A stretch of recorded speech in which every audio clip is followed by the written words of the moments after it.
men in the 55th, 2 in the 5008, and 1 each in the 56th and 57th refused. They preferred, in John Keegan's words, to face the savage disciplinary consequences and total social ignominy of remaining with the airline to step into the darkness of the Normandy night. Every other able-bodied man jumped. Private John Fitzgerald of the 5002 had taken a cold shower every morning for 2 years to prepare himself for this moment. Private Arthur De Filippo of the 55th could see the tracers coming straight at him, and all he did was pray to God that he would get him down safely, and then he would take care of himself. Private John Taylor of the 5008 was appalled when he got to the door. His plane was so low that his thought was, "We don't need a parachute for this. All we need is a stepladder." Private Euler, the Kansas boy who had forgotten his name when General Eisenhower spoke to him, remembered his hometown. As he got to the door, his thought was, "I wish the gang at Wellington High could see me now." At Wellington High, when Private Len Griffin of the 5001 got to the door, he looked out into what seemed like a solid wall of tracer bullets. He remembered it as clearly as if it happened that morning. It's engraved in the cells of his brain.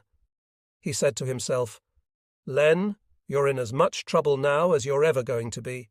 If you get out of this, nobody can ever do anything to you that you have to worry about." At that instant, an 88 shell hit the left wing, and the plane went into a sharp roll. Griffin was thrown to the floor, then managed to pull himself up and leap into the night. Most of the stick jumped much too low from planes going much too fast. The opening shock was intense. In hundreds, if not thousands of cases, the troopers swung once, then hit the ground. Others jumped from too high up. For them, it seemed an eternity before they hit the ground. Because of the way his plane rolled, Private Griffin's stick was badly separated. The man who went before him was half a mile back, and the man who jumped after Griffin was half a mile forward.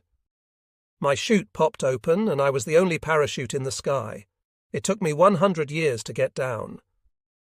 Below him, a German flak wagon with 42 guns was pumping out shells, and he was the only thing they had to shoot at.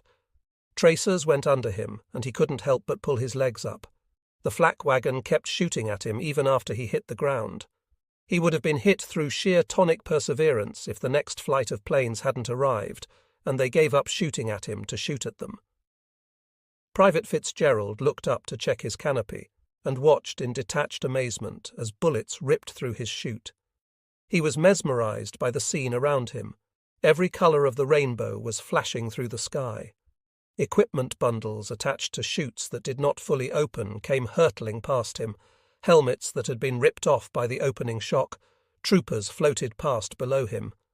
Figures were running in all directions. He thought, "Christ, I'm going to land right in the middle of a bunch of Germans." His chute floated into the branches of an apple tree and dumped him to the ground with a thud. The trees were in full bloom and added a strange sweet scent to this improbable scene. To Fitzgerald's relief, the Germans turned out to be cows running for cover. He felt a strange surge of elation. He was alive. The 56th was supposed to land 10 km or so southwest of St. Mary Gley, but a couple of sticks from the regiment came down in the town. At 01:15, a small hay barn on the south side of the church square was on fire, evidently caused by a tracer.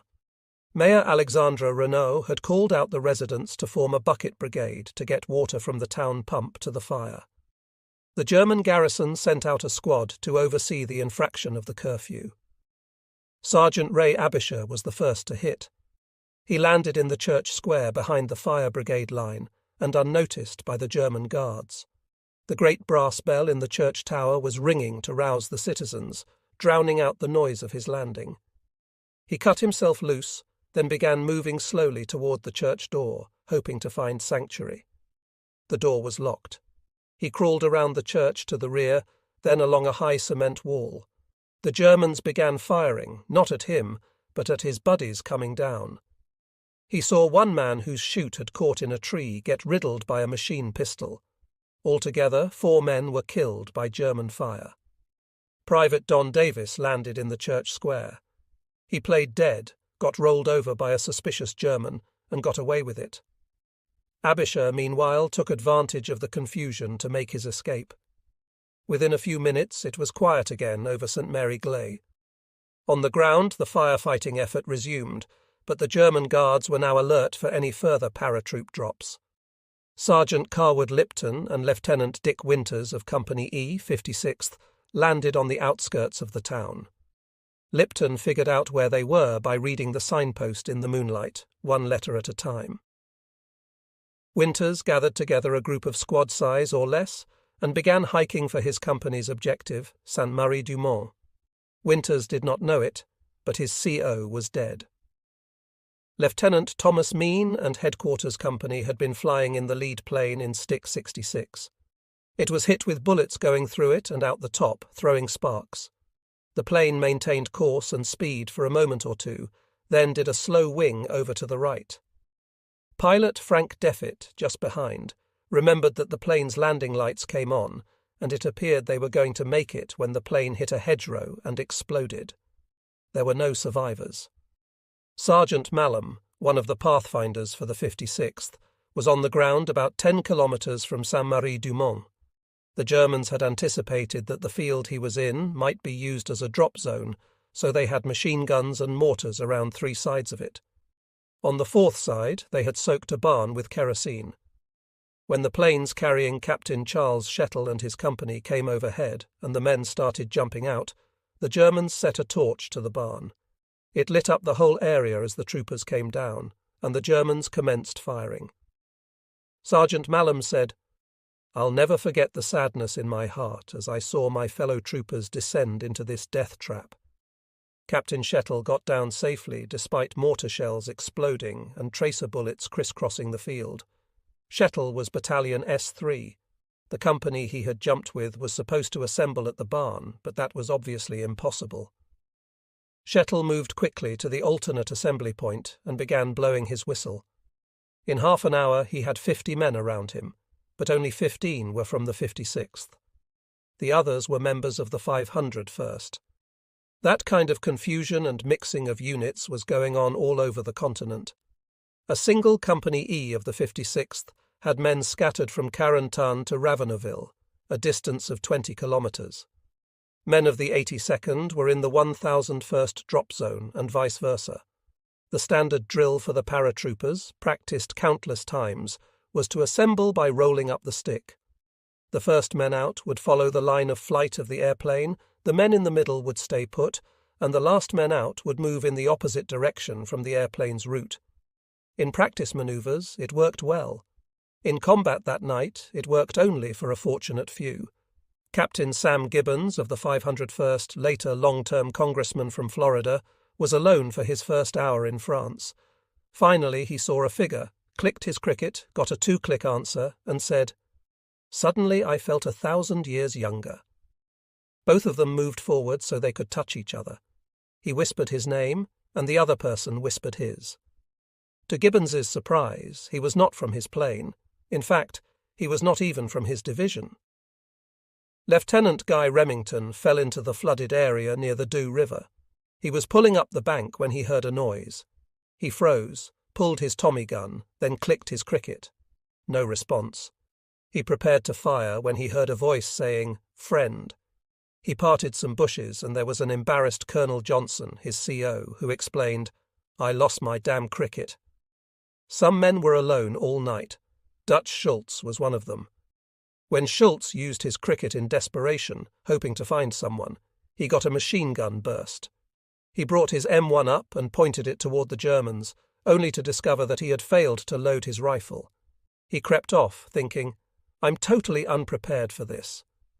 Private Griffin recalled there were so many clicks and counter-clicks that night that nobody could tell who was clicking at whom. Private Storby landed in a ditch. After cutting himself loose, he crawled to the top and heard a click. Not from a cricket. It was the distinctive sound of someone taking the safety off an M1. Storby pulled out his cricket and clicked the living hell out of that cricket. Finally, this guy told him to come on out with his hands up. Storby recognized his voice. It was Harold Conway from Arbor, Michigan. "I said I don't have any idea where we are or what we're doing here or nothing." The 2nd Battalion of the 55th had an excellent drop, in contrast to almost every other battalion. Its pathfinders had landed in the right spot and set up their areas and lights. The lead pilot in a Dakota carrying the battalion commander, Lieutenant Colonel Benjamin Vandervoort, saw the lighted T exactly where he expected it. At 1:45 hours, 27 of the 36 sticks of the battalion either hit the drop zone or landed within a mile of it. Vandervoort broke his ankle when he landed. He laced his boot tighter, used his rifle as a crutch, verified his location, and began sending up green flares as a signal for his battalion to assemble around him. Within half an hour, he had 600 men around him. No other unit of similar size had so complete an assembly so quickly. The 2nd Battalion's mission was to secure Nilo PL just north of St. Mary Gley. It was a long hike. Vandervoort was much too big a man to be carried. He spotted 2 sergeants pulling a collapsible ammunition cart. Vandervoort asked if they would mind giving him a lift. One of the sergeants replied that they hadn't come all the way to Normandy to pull any damn colonel around. Vandervoort noted later, "I persuaded them otherwise." General Taylor was not as fortunate as Vandervoort. The commander of the 501st landed alone outside Sainte-Marie-du-Mont. For 20 minutes he wandered around trying to find his assembly point. He finally encountered his first trooper, a private from the 501st. He established identity with his clicker and hugged the man. A few minutes later, Taylor's aide, Lieutenant Breyer, came up. The 3-man group wandered around until Taylor, in the dark, physically collided with his artillery commander, Brigadier General Anthony McF. He didn't know where they were either. Breyer pulled out a flashlight, the generals pulled out a map, and the 3 men ducked into a hedgerow, studied the map, and came to 3 different conclusions as to where they were. Lieutenant Parker Alford and his radio operator, without his radio, lost on the drop, a typical experience, joined Taylor's group. By this time, it consisted of 2 generals, a full colonel, 3 lieutenant colonels, 4 lieutenants, several NCOs, radio operators, and a dozen or so privates. Taylor looked around, grinned, and said, "Never in the annals of warfare have so few been commanded by so many." He decided to set off in a direction that he hoped would take him to his primary objective, the village of Poopville. Lieutenant Colonel Louis Mendez, commanding the 3rd Battalion of the 5008, was even worse off than Taylor. He jumped at 2,100 feet, which was too much of a ride. He landed about 2:30 and didn't see anybody for 5 days. In that time, he may have killed more of the enemy than any other lieutenant colonel in the war. "I got 3 Heinies with 3 shots from my pistol, 2 Heinies with a carbine, and 1 Heinie with a hand grenade." He estimated that he walked 90 miles across the western Catan, looking for another American without success. At landing in his blockhouse, Lieutenant Arthur Yanker was confused. The airplanes overhead did not particularly worry him, even though the numbers of planes flying through the night were greater than usual. But what was the meaning of the bursts of automatic and machine gun fire he was hearing to his rear? Jan alerted his men, doubled the guards, and ordered a patrol to go out and reconnoitre. Simultaneously, Private Louis Milano of the 101st, 2nd man in his stick, landed on the dunes a few metres away from Jan's position. Horrified, he heard the cries of 11 of his comrades as they fell into the channel and drowned. Half an hour later, the German patrol returned to El Madeleine with 19 American paratroopers, including Milano, picked up on the beach, delighted with his catch. Jan tried to telephone his battalion commander, but just as he began to report, the line went dead. A paratrooper somewhere inland had cut the line. Jan locked his prisoners into a pillbox and placed a guard in front of it. At 4, the guard came to inform him that the prisoners were nervous and kept insisting they be transferred to the rear. Jan could not understand. There would be a low tide at dawn, and RML had told him the Allies would only come on a high tide. What were the captured men afraid of? In St. Mary Gley, the fire was raging out of control. The men of the 5006, who had landed in and near the town, had scattered. At 1:45, the 2nd platoon of F Company, 5005, had the bad luck to jump right over the town, where the German garrison was fully alerted. Ken Russell was in that stick. Coming down, he recalled, "I looked to my right, and I saw this guy, and instantaneously he was blown away. There was just an empty parachute coming down." Evidently, a shell had hit his gammon grenades. Horrified, Russell looked to his left and saw another member of his stick, Private Charles Blankenhip, being drawn into the fire. The fire was sucking in oxygen and drawing the parachutists toward it. I heard him scream once, then again before he hit the fire, and he didn't scream any more. The Germans filled the sky with tracers. Russell was trying to hide behind his reserve chute because they were all sitting ducks. He got hit in the hand. He saw Lieutenant Harold Caddish and Privates H.T. Bryant and Ladislaw Clareland on telephone poles around the church square. The Germans shot them before they could cut themselves loose. It was like they were crucified there. Private Penrose Shear landed in a tree opposite the church and was killed while hanging there. Private John Blanchard, also hung up in a tree, managed to get his trench knife out and cut his risers. In the process, he cut one of his fingers off and didn't even know it until later. Russell jerked on his risers to avoid the fire and came down on the slate roof of the church. I hit, and a couple of my suspension lines went around the church steeple, and I slid off the roof. He was hanging off the edge, and Steele, whom you've heard a lot about in the book and movie The Longest Day, came down, and his chute covered the steeple. Steele was hit in the foot. Sergeant John Ray landed in the church square just past Russell and Steele. A German soldier came around the corner. "I'll never forget him," Russell related. "He was red-haired, and as he came around, he shot Sergeant Ray in the stomach. Then he turned toward Russell and Steele and brought his machine pistol up to shoot them. Sergeant Ray, while he was dying in agony, got his .45 out and shot the German soldier in the back of the head, killing him." Through all this, the church bell was constantly ringing. Russell could not remember hearing the bell. Steele, who was hanging right outside the belfry, was deaf for some weeks thereafter because of it. He was hauled in by a German observer in the belfry, made prisoner, but escaped a few days later. Russell, scared to death, managed to reach his trench knife and cut himself loose. He fell to the ground and dashed across the street. The machine gun fire was knocking up pieces of earth all around him, and he ran over into a grove of trees on the edge of town. "I was the loneliest man in the world, in a strange country, and just a boy. I should have been graduating from high school rather than in a strange country."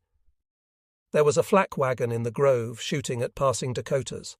Russell got his gammon grenade out and threw it on the gun, and the gun stopped. He moved away from town.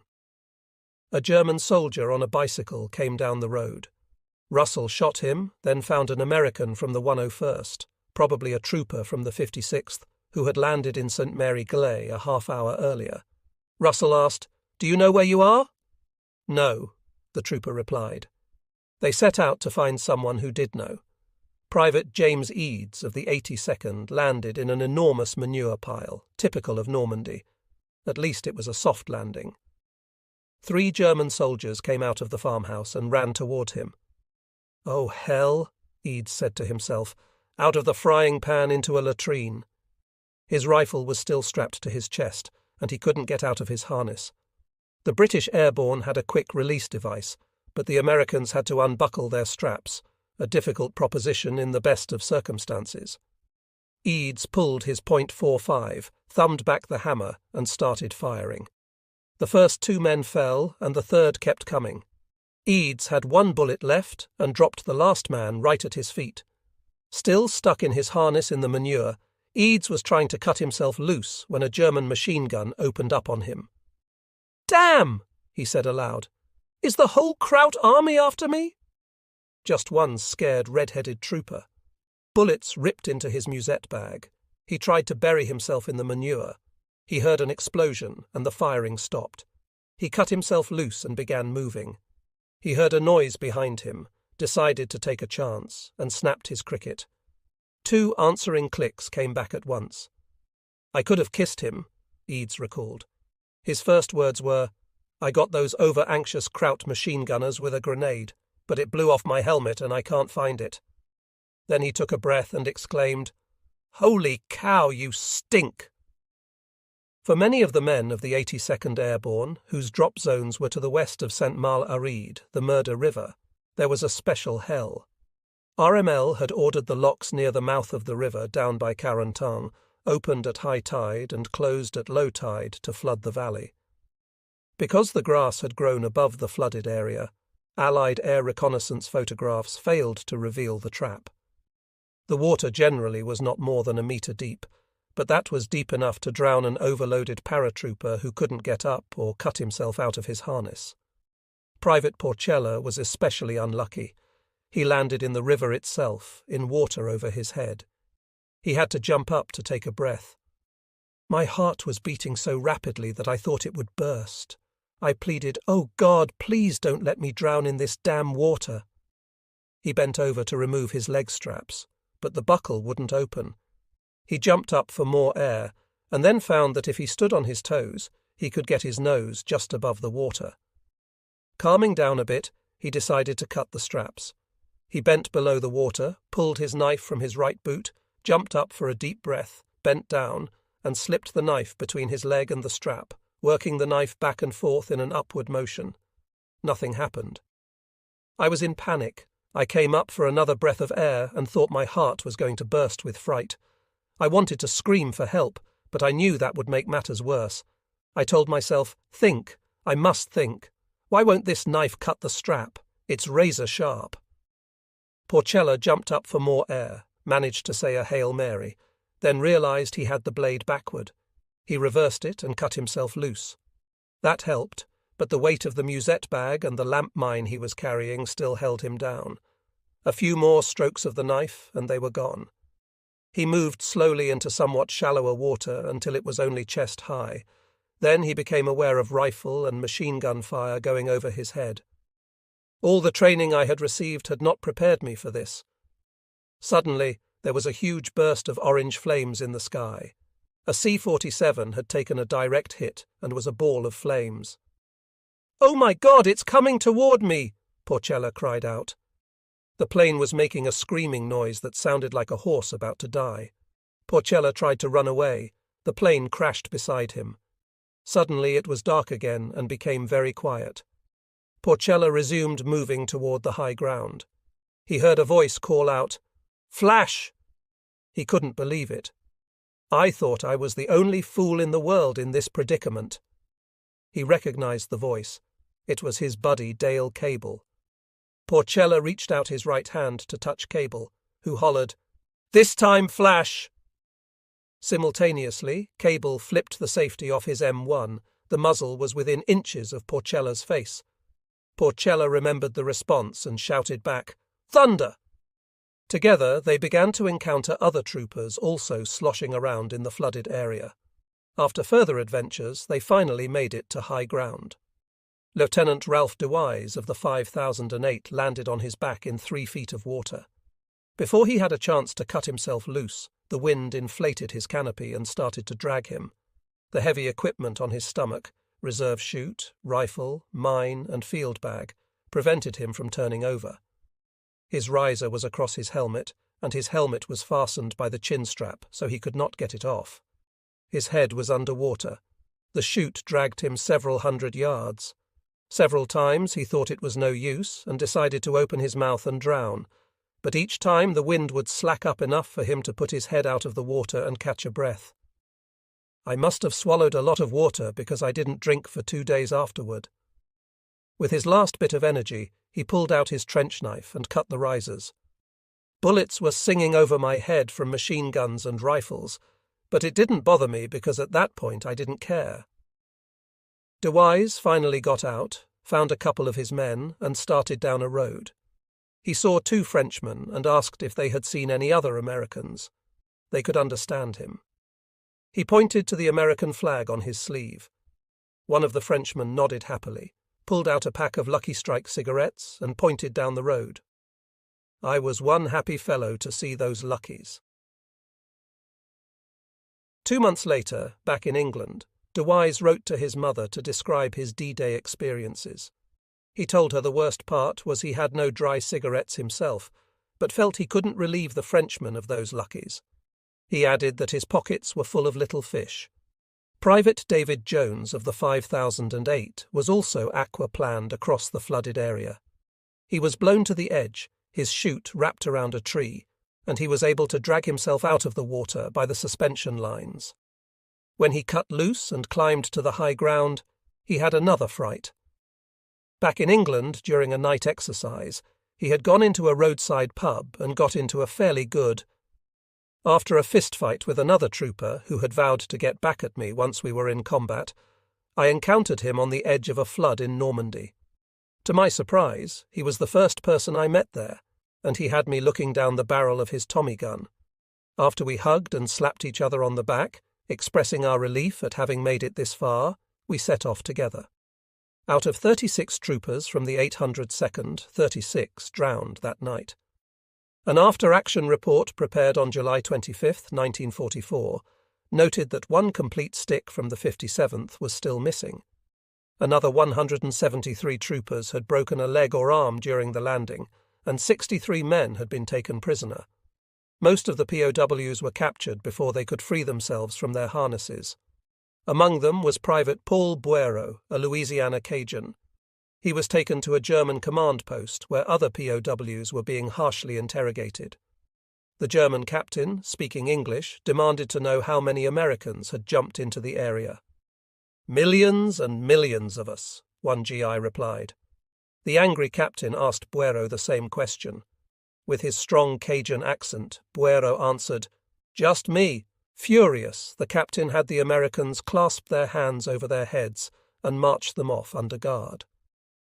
After a few minutes, for no apparent reason, the German sergeant in charge opened fire on his prisoners with his machine pistol. Buero recalled the sergeant's appearance, short, stocky, and mean-looking, with a scar on the right side of his face. Buero was hit near his left knee, and it felt like a severe beating. The German sergeant eventually calmed down, and the march resumed. Buero tried to keep up despite the blood squishing in his boot. With every other step, he fell to the ground. A German soldier came over, rolled him on his back, cocked his rifle, and pointed it at his head. Buero set a speed record for the rosary, but instead of pulling the trigger, the German laughed, bent over, and offered him an American cigarette. Although his life had been spared, Buero was furious at the physical and mental torture he had endured.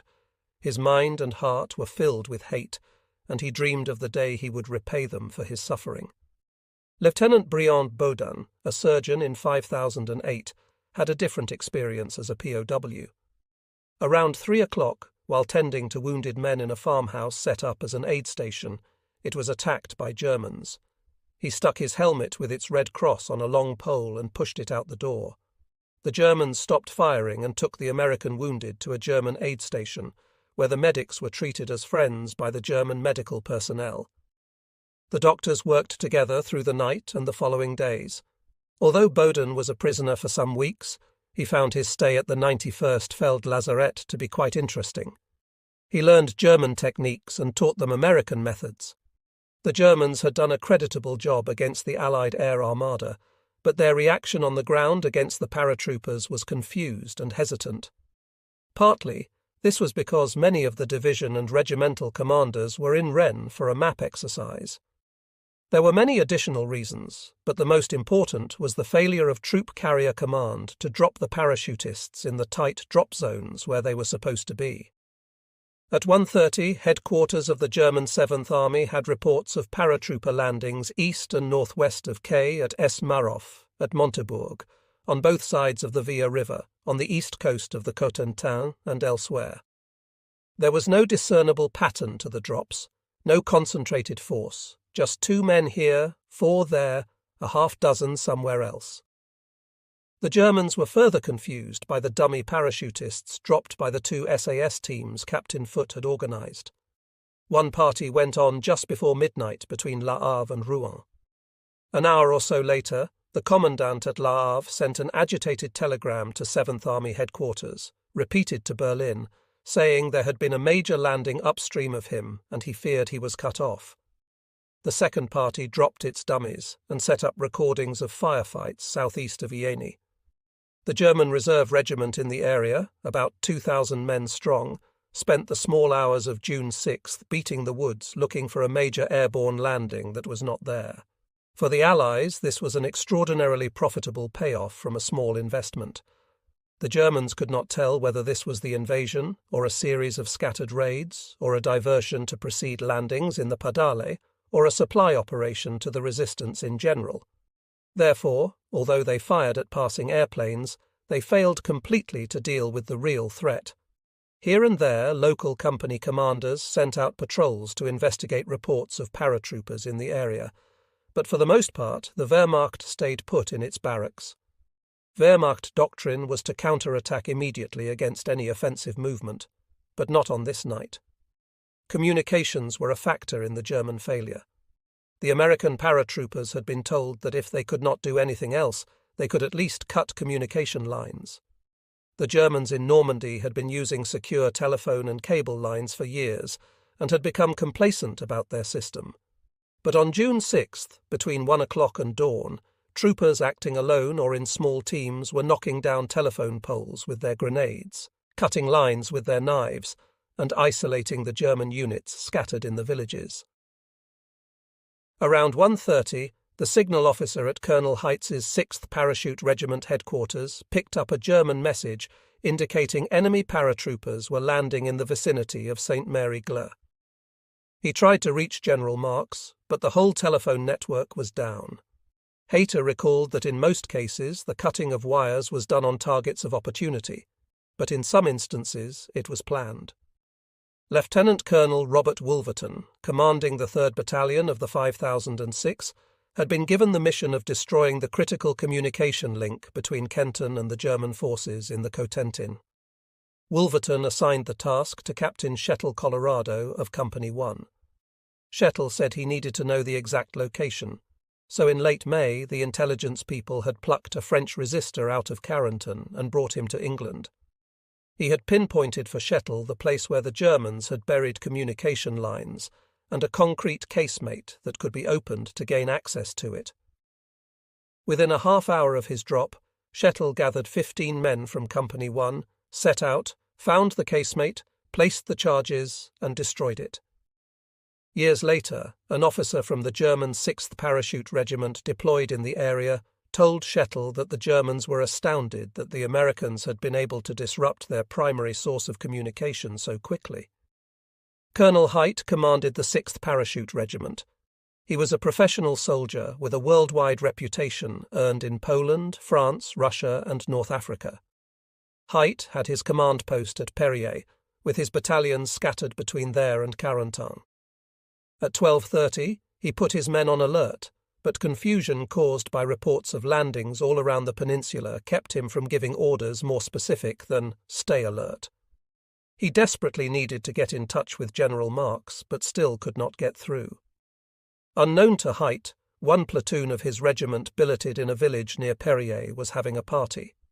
Private Wolfgang Garretelner recalled, "All of a sudden a courier ran to us shouting, 'Alert! Alert! Enemy paratroops!' We laughed and told him not to excite himself like that. 'Here, sit down and drink a little Calvados with us.' But then the sky was filled with planes, and that sobered us up in one stroke. There were soldiers coming out of all corners. It was like a swarm of maddened bees." The 3,500 men of the German 6th Parachute Regiment began to form up. It did not go quickly. They were scattered in villages throughout the area and had only 70 trucks at their disposal, many of them more museum pieces than working vehicles. Those 70 trucks were of 50 different makes, making it impossible to provide replacement parts for broken equipment.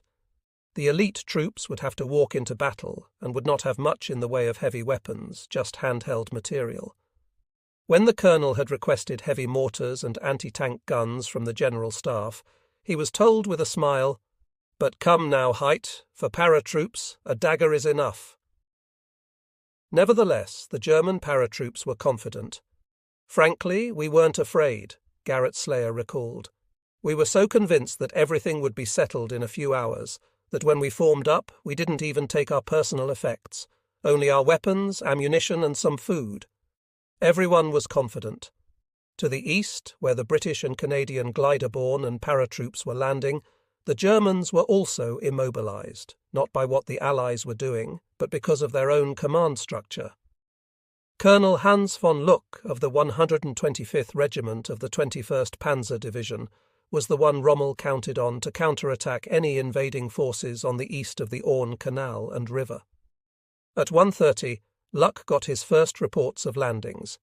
He immediately assembled his regiment, and within the hour his officers and men were standing beside their tanks and vehicles, engines running, ready to go. But although Luck had prepared for exactly this moment, and knew where he wanted to go, to the Orne Canal Bridge to take it back from Major Howard, he could not give the order to move. Only Hitler could release the panzers, and Hitler was sleeping. So was Rundstedt. Rommel was with his wife, General Dolman was in Rennes, and General Finger was in Paris. 7th Army headquarters couldn't make out what was happening. At 02:45, the acting commander of Rundstedt's Army Group West contended, "We are not confronted by a major action." His chief of staff replied, "It can be nothing less than that in view of the depth of the penetration." The argument went on without resolution. Luck had no doubts. "My idea," he said 40 years later, "was to counterattack before the British could organize their defences, before their Air Force people could come, before the British Navy could hit us. We were quite familiar with the ground, and I think that we could have been able to get through to the bridges." Had he done so, Howard's company had only handheld anti-tank rockets to stop him, and only a couple of those. But Luck could not act on his own initiative, so there he sat, a senior officer in the division Rommel most counted on to drive the Allies into the sea if they attacked near Caen, personally quite certain of what he could accomplish, but rendered immobile by the intricacies of the leadership principle in the Third Reich. Beginning at 3 o'clock, the gliders began to arrive to reinforce the paratroopers on the left flank. 69 gliders brought in a regiment and the commander of the 6th Airborne Division, Major General Richard Gale. They landed near Ranville on fields that had been cleared by paratroopers who had dropped a couple of hours earlier. 49 of the gliders landed safely on the correct landing zone, bringing jeeps and anti-tank guns. On the right flank, 52 American gliders swooped down on Hinesville, 6 kilometers from St. Mary Glee. They carried troops, jeeps, anti-tank guns, and a small bulldozer. Brigadier General Don Pratt, Assistant Division Commander of the 101st, was in the lead glider. Lieutenant Robert Butler was the pilot in the second glider.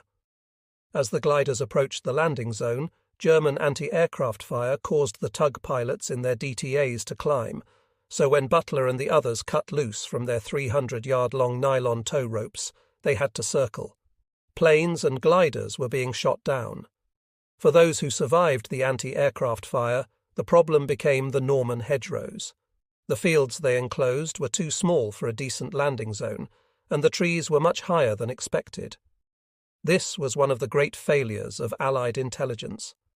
As Sergeant Zahn Schlemmer of the 82nd put it, "No one had informed us of the immense size of the French hedgerows. We were, of course, told that we would be in hedgerow country, but we assumed that they would be similar to the English hedgerows, which were like small fences that the fox hunters jumped over. In Normandy, the hedgerows were 6 feet or more high and virtually impenetrable. The roads between the hedgerows were sunken, creating what amounted to a vast field of ready-made trenches. Why intelligence missed this obvious major feature of the battlefield is a mystery. If the glider pilots came in low, they would see trees looming in front of them, try to pull up to go over, stall out, and crash. If they came in high, they couldn't get the gliders down in the small fields in time to avoid the hedgerow at the far end. The result, in the words of Sergeant James Elmo Jones of the 82nd, a pathfinder who was marking a field for the gliders, was tragic. There's never been a greater slaughter than what took place that night. It was the most horrible thing that a person could see. Lieutenant Butler and Colonel Mike Murphy had the controls of the lead glider. Butler watched it take some hits from a German machine gun. General Pratt was killed, becoming the first general officer on either side to die that day. Murphy crashed into a hedgerow, breaking both his legs. Sergeant Leonard Lebenson of the 82nd was in a glider that hit a treetop, bounced off, hit the ground, glanced off the corner of a farmhouse, and finally crashed into another tree. There were pieces of the glider strewn over the confines of this relatively small field, but miraculously only one person was hurt. Lieutenant Charles Skidmore, a pilot, landed safely in a flooded area. He managed to get out of the water and immediately came under rifle fire from a bunker holding a dozen conscripted Polish soldiers with one German sergeant in charge. The men Skidmore had brought in joined him and began firing back. There was a lull in the firefight, then a single shot, followed by shouts and laughter. The Poles emerged with their hands held high to surrender. They had shot the German sergeant. Private Reisenleiter of the 5008 was in a field across from one where a glider came down in the dark. With the hedgerows looming above him, he could hardly tell what was going on. He heard some crashing on the other side and called out, "Flash! Flash your ass!" The answer came back, "They're killing us out here, and we're getting the hell out of here." Reisenleiter let them go, figuring only an American could have given such a response to the challenge. Private John Fitzgerald of the 5002P watched the glider landing. We could hear the sounds of planes in the distance, then no sounds at all. This was followed by a series of swishing noises. Adding to the swelling crescendo of sounds was the tearing of branches and trees, followed by loud crashes and intermittent screams. The gliders were coming in rapidly, one after the other, from all different directions. Many overshot the field and landed in the surrounding woods, while others crashed into nearby farmhouses and stone walls. In a moment the field was complete chaos. Equipment broke away and catapulted as it hit the ground, ploughing up huge mounds of earth. Bodies and bundles were thrown all along the length of the field. Some of the glider troopers were impaled by the splintering wood of the fragile plywood gliders. We immediately tried to aid the injured, but knew we would first have to decide who could be helped and who could not. A makeshift aid station was set up, and we began the grim process of separating the living from the dead. I saw one man with his legs and buttocks sticking out of the canvas fuselage of a glider. I tried to pull him out, but he would not budge. When I looked inside the wreckage, I could see his upper torso had been crushed by a jeep. Some of the gliders carried bulldozers to be used to make landing strips for later glider landings. Sergeant Zanin Schlemmer of the 5008P recalled that the sound of one glider hitting a tree was similar to smashing 1,000 matchboxes all at once, and I could just visualize the poor pilot with that baby bulldozer smashing into him. The glider casualties for the 82nd were heavy.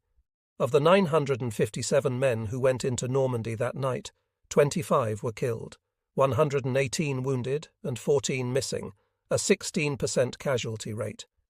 19 of 111 jeeps were unserviceable, as were 4 of 17 anti-tank guns. Any time a unit takes 16% casualties before it even gets into action, somebody had to have made a big mistake. Lee Mallory had feared that the glider-borne troops might take 70% casualties, primarily because of RL's asparagus. In the event, those poles in the ground were inconsequential. It was the hedgerows that caused the problems. The jeeps and anti-tank guns that did survive proved to be invaluable. By 4 a.m., the American paratroopers and glider-borne troops were scattered across the countryside with few exceptions. They were lost, except for Vander's 2nd Battalion of the 55th. They were alone or gathered into groups of 3, 5, 10, or at most 30 men. They had lost the bulk of their equipment. Bundles, the little blue lights attached to them, had mostly failed to work.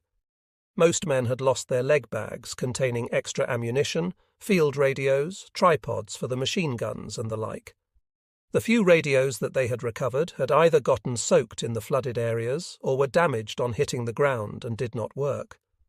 They had taken heavy casualties from the opening shock of hitting the ground too hard as a result of jumping too low, and from German fire and glider crashes. Lieutenant Karl Kartaj of the 5001 landed in a marsh. His company was supposed to assemble on a bugle call, but the bugler drowned. He found Private John Forrick and Private Smith. Smith could not walk. He had broken his back. Others in the stick had drowned. Cartledge gathered together 10 men from his platoon. They carried Smith to high ground and covered him with brush. He insisted on retaining the 2 homing pigeons he had with him.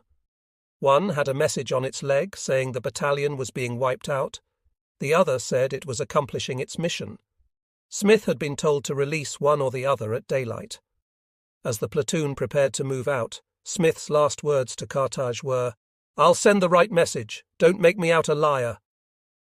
As the platoon left, a German machine gun opened up. The men dove back into the marsh. Cartledge had no radio and was lost, chest deep in water, taking fire without being able to return it. Private Forrick, a tough Pennsylvania coal miner, leaned over to whisper in his ear, "You know, Lieutenant Cartledge, I think the Germans are winning this war." 10 weeks later, when the airborne troops were back in England preparing for another jump, possibly at night, the regimental and battalion commanders of the 82nd gathered at Glee Mount House, Leicester, for a debriefing conference.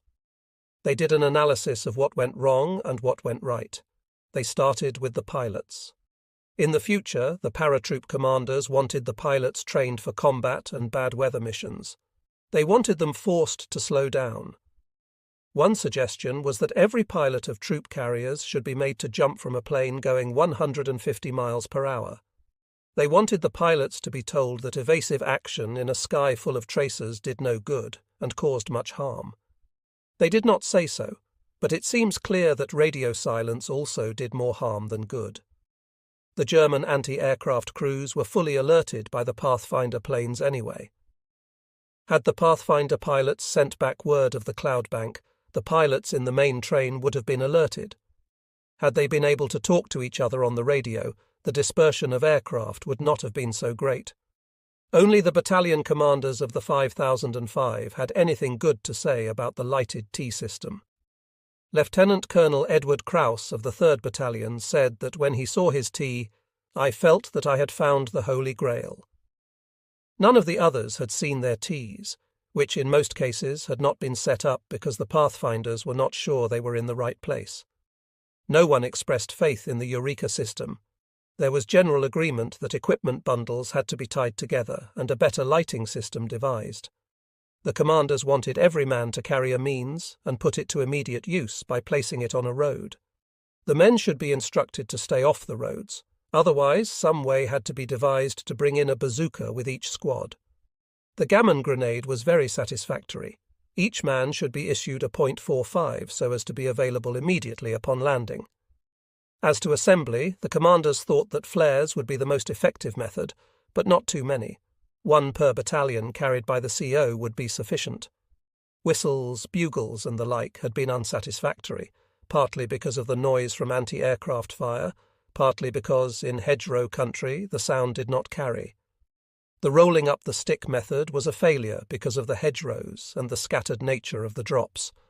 Better radios and more of them would be a great help. The men had to be taught how to get out of their chutes faster. The simple solution to that was to get rid of those buckles and adopt the British quick-release mechanism, which was done. So the paratroop commanders found much to criticise in the operation.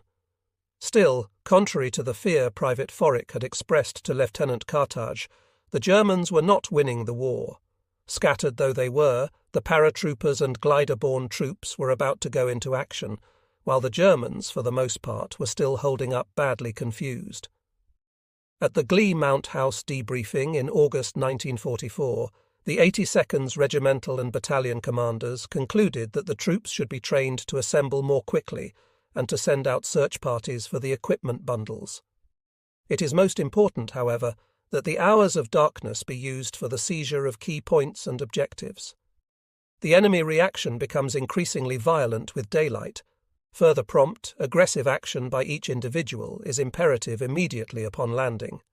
An airborne unit has the initiative upon landing. It must retain it. This is the essence of successful reorganization and accomplishment of a mission. Obviously, the commanders were unhappy with some of their troopers. Too many had hunkered down in hedgerows to await the dawn. A few had even gone to sleep. Private Francis Pallis of the 56th saw what was perhaps the worst dereliction of duty. He had gathered a squad near Ville. Hearing all kinds of noise and singing from a distance, he and his men sneaked up on a farmhouse. Inside was a mixed group from both American divisions. The paratroopers had found a Calvados barrel in the cellar. There was one in virtually every Norman cellar. And they were drunker than a bunch of hillbillies on a Saturday night wing-ding. Unbelievable. The 500th's historian, Alan Langdon, attempted to explain the actions of these and other men who were not acting aggressively. He wrote, "A parachute jump, and in particular a combat jump, if you survived it, was so exhilarating that first-timers were apt to forget the real reason they were there, to kill Germans. The feeling was, we've made the jump, now the Germans should roll over and play dead. In every regiment, it seemed to take one combat jump to instill the idea that jumping was only a means of transportation."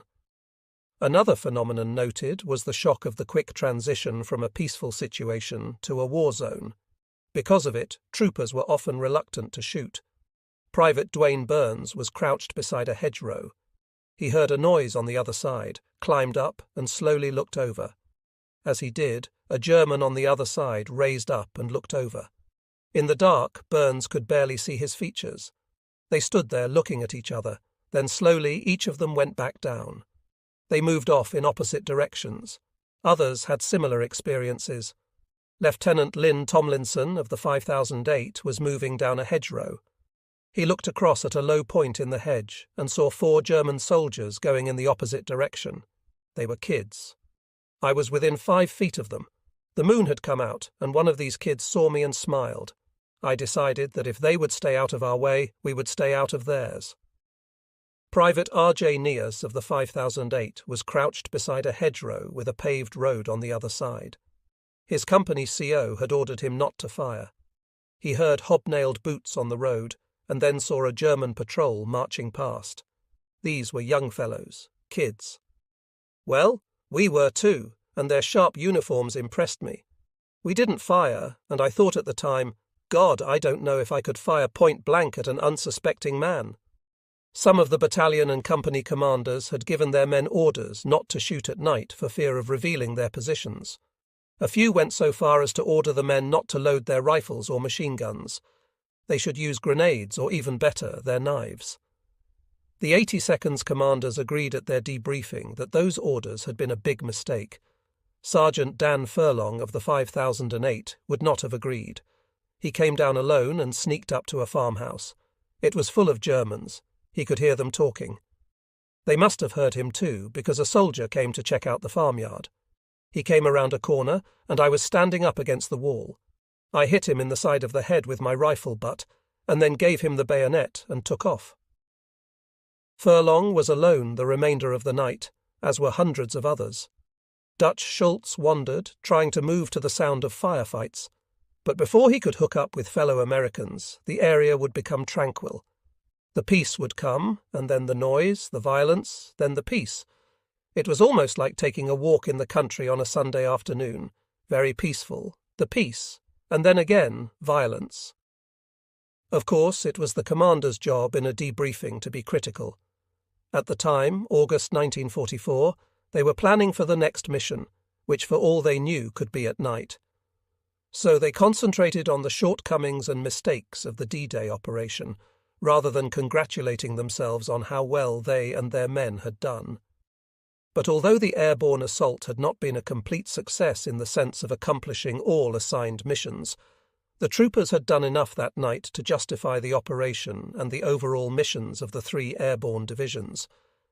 The objective was to disrupt and confuse the Germans to prevent a concentrated counterattack against the seaborne troops coming in at dawn. Additionally, the aim was to protect the flanks at Sword and Utah beaches. This involved destroying the bridges over the Dives River and capturing the bridges over the Orne Canal and river, holding the dividing ridge between the Dives and the Orne, and destroying the German battery at Merville. The Merville battery, consisting of 4 guns of undetermined size in 4 casemates, stood just east of the mouth of the Orne River on flat, open grazing ground. Allied planners assumed that these guns could cover Sword Beach, disrupting and possibly driving back the 3rd Division's landings. As a result, the battery was prioritized for attack. It was to be targeted by air, land, and, if necessary, naval gunfire. The air attack, conducted by 100 Royal Air Force Lancaster bombers, was set to begin at 2 a.m. Its purpose was to create foxholes around the battery and stun the German defenders rather than destroy it. Even a direct hit was unlikely to penetrate the thick steel-reinforced concrete. Following the air attack, a land assault was planned. However, the casemates were well defended against air bombardment and prepared for a ground attack. There was a wire fence surrounding the area, with a minefield inside, followed by barbed wire entanglements, another minefield, an inner belt of barbed wire, and finally a trench system reinforced by 10 machine gun pits. It was estimated that 200 German soldiers were defending the battery. The British assigned more than 10% of the total airborne strength of the 6th Division to this task, led by 29-year-old Lieutenant Colonel T.B.H. Otway and his 9th Battalion. Otway planned a daring operation similar to Major Howard's at Pegasus Bridge, but on a larger scale. Howard had 6 gliders and 180 men. Otway had 750 men, 60 of whom were in gliders. The plan was to assemble his battalion in a wood a couple of kilometres from the battery, move into position, and attack when the gliders landed inside the defences, right against the walls of the gun emplacements. If successful, Otway would signal with a very pistol. The job had to be completed by 5:15 a.m. If there was no success signal by then, British warships off Sword Beach would commence firing on Merville. However, unlike Howard's glider pilots, who had successfully landed where intended, Otway's gliders were scattered. The pilots, not accustomed to flak, took excessive evasive action, resulting in a poor drop. Otway landed outside a German headquarters and made his way to the assembly point, where his second-in-command greeted him with the news that the drop had been chaotic. By nearly 2 a.m., Otway had fewer than 100 men with him, but he needed more than a third of his strength to complete the task. By 2:30 a.m., a total of 150 men had gathered, but they had only one machine gun and lacked mortars, anti-tank guns, radios, engineers, or mine detectors. The gliders were expected in 2 hours. Otway decided to attack with what he had. At 2:50 a.m., the company-sized party set out, hoping to meet a small reconnaissance party that had landed earlier. The main group passed a German anti-aircraft battery but did not engage, as Otway did not want to reveal his position and was running out of time. The reconnaissance party commander reported that he had cut the outer wire fence and crossed the first minefield. However, the barbed wire was not as bad as feared, and the RAF bombardment had missed its target. At 4:30 a.m., the gliders were overhead, flying in circles, but Otway's men had failed to find the flares that were supposed to signal the gliders to land. Without the flares, the pilots assumed something had gone wrong. Otway saw one glider skim over the battery and land in a field to the rear. With no other option, he gave the order to attack. The attack was a frontal assault from one direction only, as Otway lacked sufficient troops to encircle and attack from all sides. He instructed the lead groups to ignore the trenches and go straight into the casemates, while follow-up groups would deal with the Germans in the trenches. The men advanced to blow gaps in the inner wire, and despite heavy fire, many reached the walls and fired through the openings. The Germans surrendered within 20 minutes. Otway sent up the very light to signal success, which was spotted by an aircraft and relayed to the Navy. The shelling was set to begin 15 minutes later. Otway's signal officer sent a pigeon to England with the news that the Merville battery had been captured. The Germans suffered a high casualty rate, with only 22 of the 200 defenders uninjured and taken prisoner. Otway destroyed the guns by dropping gammon grenades down their barrels. The guns, old French 75 mm pieces taken from the Maginot Line, did not pose a serious threat to Sword Beach. Despite the success, it was a costly operation. Half of Otway's 150-man force was killed or wounded.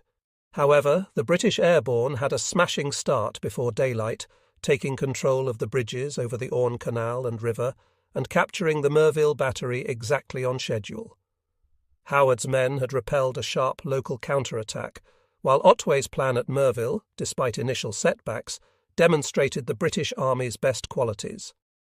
Among the 6th Airborne Division's other successes was Major A.J.C. Roosevelt's operation. An engineer with the 8th Battalion, Roosevelt was tasked with blowing the bridges over the Dives River at Bénouville and Troarn. His squad had brought specially shaped General Wade charges with 30 pounds of explosive each. After landing in the wrong drop zone and teaming up with Lieutenant David Breeze and his men, Roosevelt commandeered a medical jeep and trailer which was packed with medical supplies. Despite difficulties, including an overloaded jeep and entangled barbed wire, Roosevelt and his men managed to blow up the bridge at Bénouville. They faced German resistance, but their determination and adaptability led to success. This adventure showcased the extraordinary efforts and bravery of the British forces during the operation. Irving added that we were all so excited that there was no real feeling of being frightened. Toward the end of the street, a German rushed out of a house with an MG-34 and put it down in the middle of the road. He was a second too late. The jeep was nearly on him. But Ros remembered he was terribly quick. He grabbed the gun and tripod and ducked into a doorway. As soon as the jeep passed, he set up, and suddenly tracers were streaming over our heads. Once again, the jeep was now on the final, long, gradual slope down to the river, picking up speed. Ros began taking severe zigzags. The machine gunner could not depress his weapon enough to make it effective. The jeep skidded, and Pachi fell off the trailer. He was injured and captured. Irving said that Joe Henderson, who started out on the front of the jeep with him, finished up sitting back on the trailer. Somehow he climbed right over the jeep. Don't ask me how it was done, but he did it. The squad reached the unguarded bridge.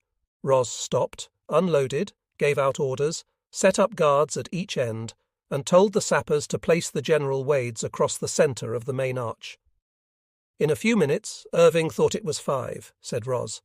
Everything was in place. Irving asked Ros if he wanted to light the fuse. "No, you light it," he said. I always thought he wanted to say if the damn thing didn't go off, it had nothing to do with him. The bridge went up with a great bang. It had a 6-ift gap in the centre. Ros drove down the river on a dirt road that soon gave out. The party abandoned the jeep and set out on foot for battalion headquarters. They got deeper into the wood. Ros called a halt for a rest. After all that excitement, Irving said, "We were desperately tired. We literally flopped down and went to sleep." The sun was appearing on the eastern horizon. They woke within the hour and got to HQ without incident. There, Ros learned that the sappers sent to blow the bridge at Bus had accomplished their mission. For the Canadian Airborne Battalion, the objective was the downstream bridge over the Dives by 0:20. Sergeant John Kemp had his squad gathered, but did not know where he was. His mission was to provide protection for a team of sappers who were to blow the Robomie Bridge. In the dark of the night, Kemp heard a bicycle bell ringing. The rider turned out to be a French girl who had probably been out cutting telephone wires, as was being done all over Normandy, adding to the German communication network. French-speaking Canadians talked to her, and she agreed to lead them to the bridge they wanted. Off they set, but she led them to a German headquarters and demanded that they assault it. Kemp refused. His job was to blow the bridge, not rouse the Germans. Reluctantly, she led on. When they arrived at Robomie Bridge, Kemp checked and found it was unguarded. He posted sentries at each end and waited for the sappers to arrive with explosives. The girl was indignant. "Are you going to do nothing?" she asked. She had taken great risks bringing them here. Fortunately, the sappers arrived, the bridge was blown, and the girl was satisfied. The British Airborne as a whole had cause to be satisfied with its performance that night. It had blown the bridges it was told to blow, captured intact the bridges it was told to capture, and seized some of the key villages and crossroads scattered throughout the peninsula between the Daves and Ore rivers. It had knocked out the Merville battery and accomplished its mission. The left flank at Sword Beach, which was the left flank for the entire invasion, was secured by the 6th Division before daybreak.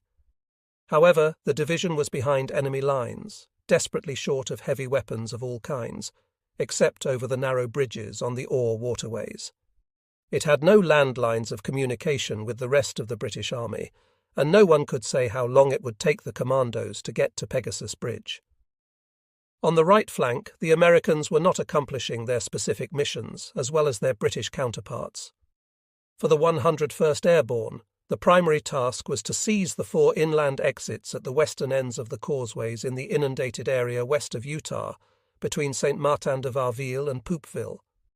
Other missions were to destroy 2 bridges across the DU River, the one on the main highway northwest of Cantan, and the other, the railway bridge to the west.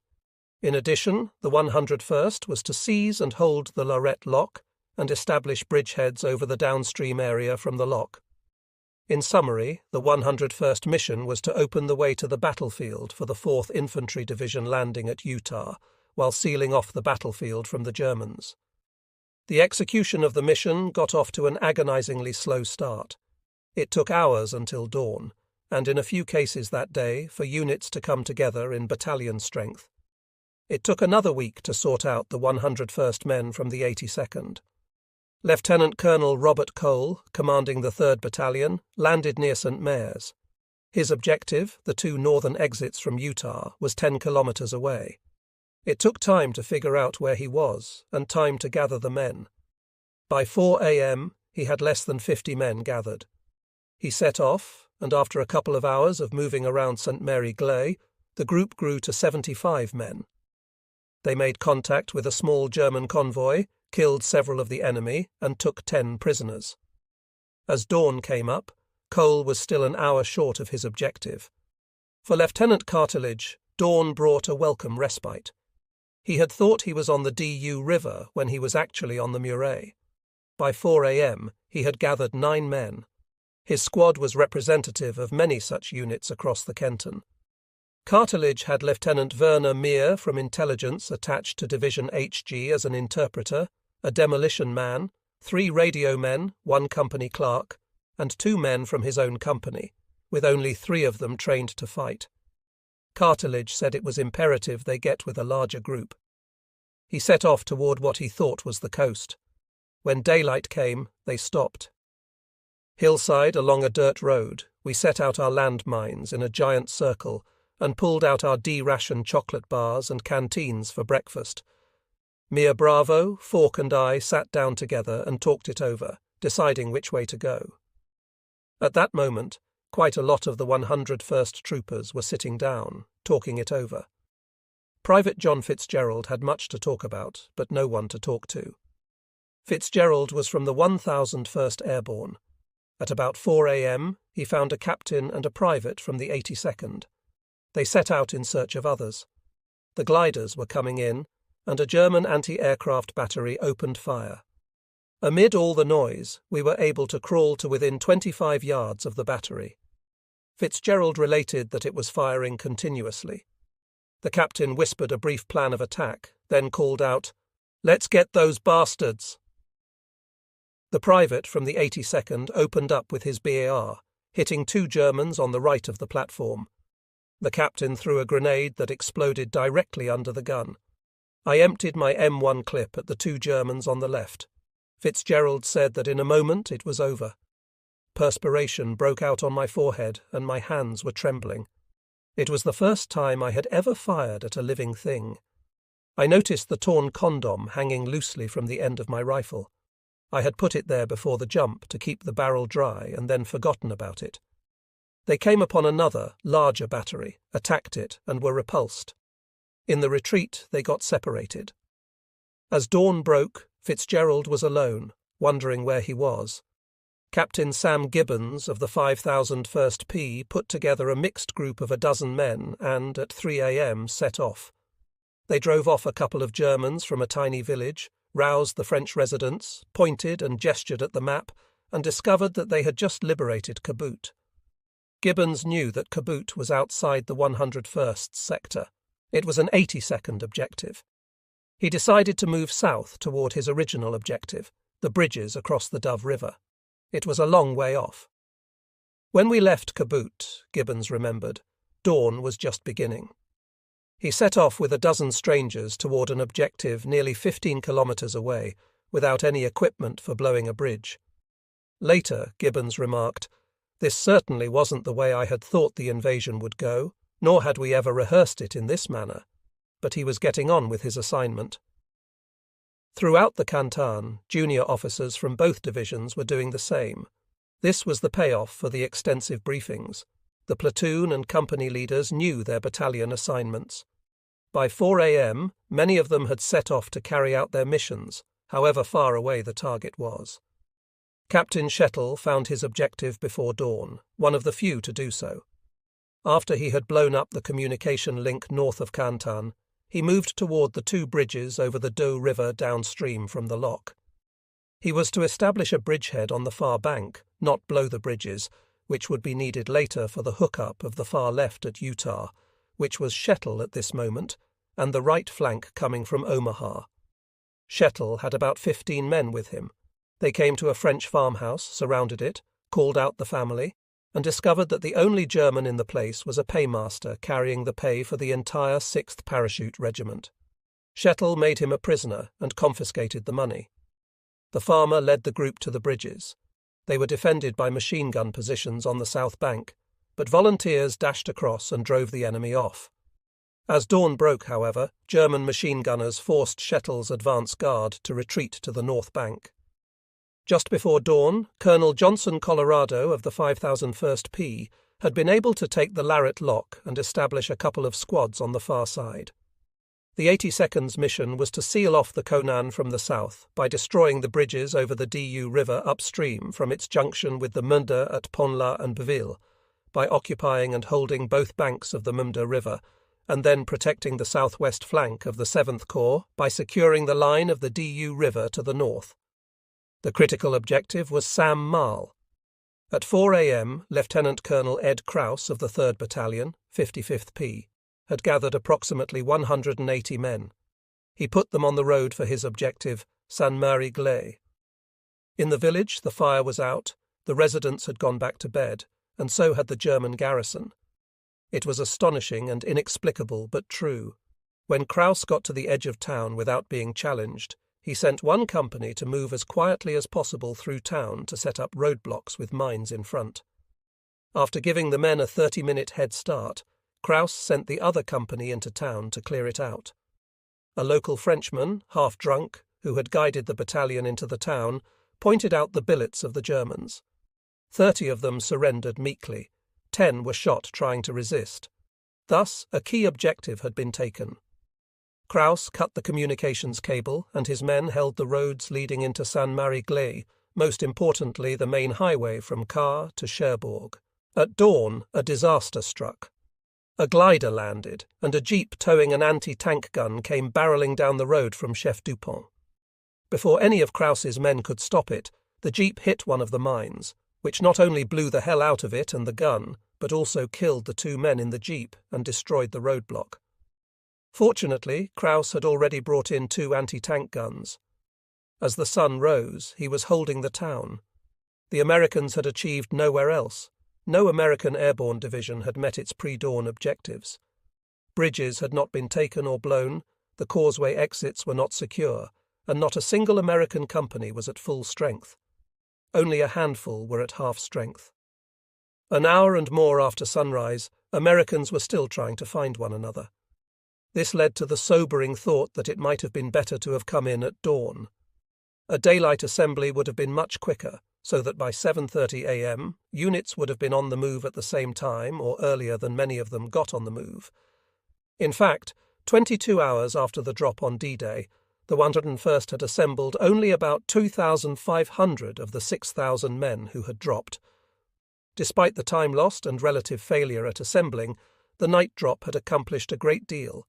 It had certainly confused the Germans. The junior officers taking the initiative had gathered together however many men they could and were setting out for their company objectives. Saint-Marl was secure, but as dawn broke, every commander from company level on up in the American Airborne felt cut off and surrounded, deeply worried about his unit's ability to perform its mission. Despite the mixing of personnel, the 2 divisions were not in contact or communication. This was not a raid. No one was coming to pluck them out. They had to fight to take ground, hold it, and link up, but they had only about 1/3 of their men to fight with. What they most feared was being forced to circle the wagons and fight defensive actions without radios or any idea where other Americans were. Ren ed passive, by their weakness in numbers, perhaps even overwhelmed. Just before dawn, Colonel Ha finally got through to General Marks and received his orders. He should attack with his regiment northward out of Karan and clean out the area between that city and Saint-Marie-Glay. He set out confident he could do just that. He had under his command an overstrength regiment that in his opinion was worth 2 American or British divisions. His paratroopers were tough kids, average age 17.5 years old. They had been 6 years old when Hitler took power. They had been raised in a Nazi ideology designed to prepare them for precisely this moment. They had an experienced and renowned commanding officer, a professional soldier with a record of audacity. The 6th Parachute Regiment was a quintessential creation of Nazi Germany. The Nazis had combined the professionalism of the German army with the new Nazi youth, providing it with new equipment. They would hurl their best against the best the Americans could put into the field. "Let them come," Goebbels had sneered. Now they had come, and they were in scattered pockets, highly vulnerable. As the first rays of the sun appeared, he and the elite of the Nazi system marched off to take them on. The first significant counterattack of D-Day was underway. Fittingly, it would pit an American elite force against a German elite force, a trial of systems. As dawn broke, Captain Shettle of the 56th P said, "We could observe one of the most impressive sets of any wartime action. Wave after wave of medium and light bombers could be seen sweeping down the invasion beaches to drop their bombs. It was the largest air armada ever gathered, about to enter the fray in fearsome numbers." On D-Day, the Allies flew more than 14,000 sorties to the Luftwaffe's 250, most of those against shipping on the fringes of the invasion. Many pilots and bomber crews flew 3 missions that day. Nearly every airman flew 2. Spatz, Harris, and Lee Mallory put everything that could fly into the attack. They held back no reserves, a sharp reminder of how far they had come in the air war since 1939 to 42, when the RAF was on the defensive and could not have dreamed of the day they would be leading from Great Britain. They had earned their victory in the air war and had paid a price for it, partly in equipment, mainly in human lives. It was the most hazardous service in the war, but also the most glamorous. The foot soldiers envied and resented the airmen. To their eyes, the flyboys hung around barracks doing nothing much, went out at night, got the girls, and had an excess of rank. What the foot soldiers did not see was the Army Air Force in action. From the flyboy point of view, they were the veterans who had been at war since 1939, RAF or 1942 US, while the respective armies sat around doing not much of anything. They lived a strange existence. On bad weather days, which were a majority, they led quiet barracks lives. On pass, they had their pick of London.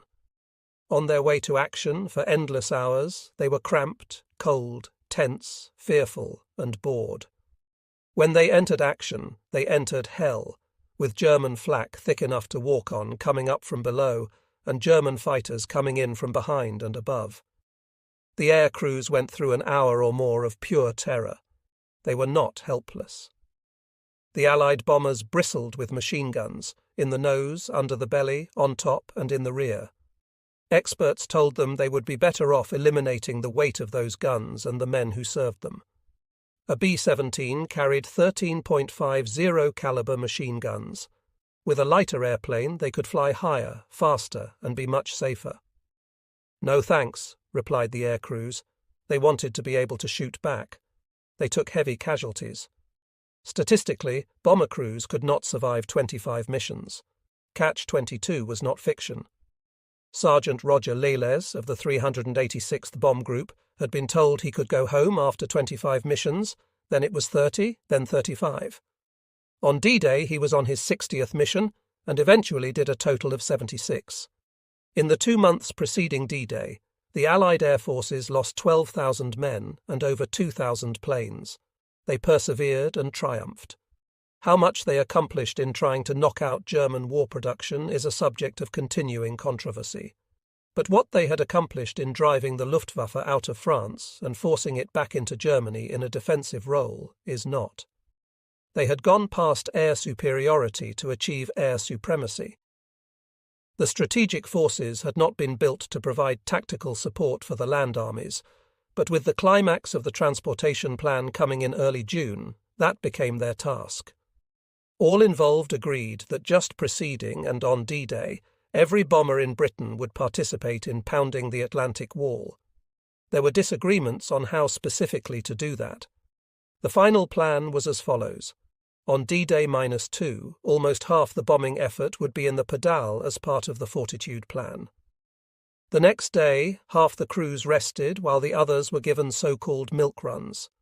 The RAF Bomber Command would open D-Day with a midnight bombing of coastal batteries, and at first light, the US 8th Air Force, with 1,200 B-17S, would continue the assault. Fortresses and B-24 Liberators would bomb the beaches on the Calvados coast for half an hour, while B-26 Marauders from the 9th Air Force saturated Utah Beach. If the sky was clear, the bombing would cease 5 minutes before the troops went ashore. If it was cloudy, 10 minutes. Sparts, Tida, and Lee-Mallory wanted a 500-yard safety zone, but ground officers wanted 500 yards. They compromised on 1,000 yards. After the heavies had returned to England from their dawn attack, they would refuel and go out again, this time to hit bridges and crossroads inland or towns like Kent-and-Car. Sparts argued against this as inhumane and unlikely to have much impact, but Eisenhower supported Lee-Mallory, and those were the orders. By June 4th, Sergeant Roger Lovelace recalled that the electricity of tension was so thick you could hear it, smell it, and feel it. By the evening of June 5th, they felt like they were sitting on a live bomb with the fuse sizzling. Then it started. They heard the aircraft overhead, the Doas hauling the airborne troops. They all stood outside and looked up. Against the semi-dark sky, there were so many planes it boggled the mind. In the briefing rooms at 2 a.m. on June 6th, the men buzzed with excitement. They agreed that this had to be the invasion. The briefing officers, grinning like a skunk eating chocolate, called them to attention, pulled back the curtain covering the map, and announced the target. Lieutenant Carl Carden of the 370th Bomb Group remembered that everything exploded, and cheers went up all over the room. There was a long period of joy. Now they were getting down to business, and from now on the Americans were on the attack. The details of the briefing kept most spirits high. The crews were told they would be flying high, that flak would be light and the Luftwaffe non-existent. Nevertheless, someone asked about fighter cover. There will be 3,500 Allied fighters over the beach this morning, one briefer assured them. They were told it was their job to prepare the ground to the best of their ability to enable the infantry to get ashore, stay ashore, and fight and win. Lieutenant John Robinson of the 344th Bomb Group, 9th Air Force, said they also hoped that while they were about it, they'd kill a whole bunch of those damned anti-aircraft gunners for whom they had no love or pity. For the Marauder crews headed for the Centon coast, where they would be hitting artillery emplacements, the details of their mission were distinctly discouraging. They would be going in at 500 feet. "Did he say 500 feet?" Sergeant Lovelace asked a buddy. That shook us some. The last time B-26S had gone down on the deck like that, they had lost 10 out of 10 in a low-level mission in Holland. The Marauder, a 2-engine medium bomber built by Martin, had high tail fins, a cigar-shaped body, and short wings. The crews called the B-26 the Flying Prostitute because she had no visible means of support. They had an affection for the craft, well expressed by Lieutenant Robinson. The Marauders were, without any doubt, the best bombers in the whole wide world. For Lieutenant J.K. Havener of the 9th Air Force, the target was the gun position near Barfleur at Saint-Martin-de-Varville. His plane would carry 2,250 pounds of general-purpose bombs. Their mission was not to knock out the gun positions, but to stun the German gunners and infantry, keeping them holed up and to create a network of ready-made foxholes, which their troops could use when they gained a foothold on what was to become known as Utah Beach. The B-17s were to go in at 20,000 feet, 10,000 feet lower than normal, with bomb loads 1/3 heavier than usual. Targets were coastal batteries and Omaha and the British invasion beaches. Each fortress carried 16 500-pound bombs. After the briefings at airfields all over England, the crews ate breakfast and then got into trucks for a ride to the revetments, where they climbed into their bombers. They fired their engines. On the Marauders, the Pratt & Whitney 2,000 horsepower engines sputtered, coughed, and belched out smoke with fire from the exhaust, and they were ready. Lieutenant James DeLong was the pilot of a B-26 in the 387th Bomb Group. He was part of a 36-ship formation, 2 boxes of 18 in flights of 6. He recalled that the taxi out was maddening and the takeoff was just as bad. One plane took off down the right side of the runway, while another would open up the throttle as the first plane reached the halfway mark to gun down the left side. It was dark and rainy. A plane in front of him went up in a ball of fire. Was his load too heavy to get off? He made it off the runway and began to climb. All around him, bombers were climbing, throttles wide open, using landing lights to avoid collisions. There were some anyway. Ehrman said that night assembly created a high pucker factor on each seat. Even with 50 missions under his belt, his hands were wet and he felt drained of energy. Dong admitted his group hit a cloud bank and separated. When he emerged at 8,000 feet, the sky was clear, but he could not see any of his group, so he hooked onto another group of B-26s and headed for Normandy. Something similar happened to hundreds of pilots in his B-17. Lieutenant John Meyer heard the co-pilot on the intercom complaining about the clouds. He was saying, "It's a damn German secret weapon. Hitler's got another secret weapon in his B-26. Co-pilot Havener was going through mental anguish, more so than on any of his previous 24 missions. I just couldn't get the thought out of my mind of those poor devils in Holland on that low-level raid. Here we were about to do the same suicidal thing with hundreds of marauders following us at spaced and regular intervals of only a few minutes. Lieutenant Arcori was a bombardier in a B-26. When his plane emerged from the clouds, it was alone. In a minute, I saw a plane pop out of the clouds down below.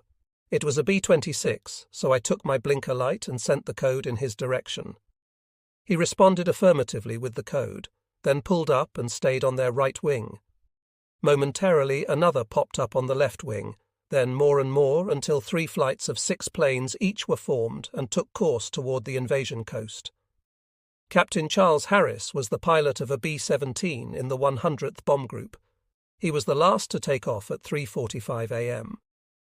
As we were absolutely dead-end Charlie in the entire 8th Air Force, I remember glancing back a couple of times, and there was not another plane in the air behind us. But as far as we could see ahead were hundreds and hundreds of planes. As the low-flying marauders approached Utah Beach, the sky brightened, and the crews saw a sight unique in world history that none of them ever forgot. All of them found it difficult to describe. Below them, hundreds of landing craft were running into shore, leaving white wakes behind. Behind the landing craft were the LSTs and other transports, and the destroyers, cruisers, and battleships.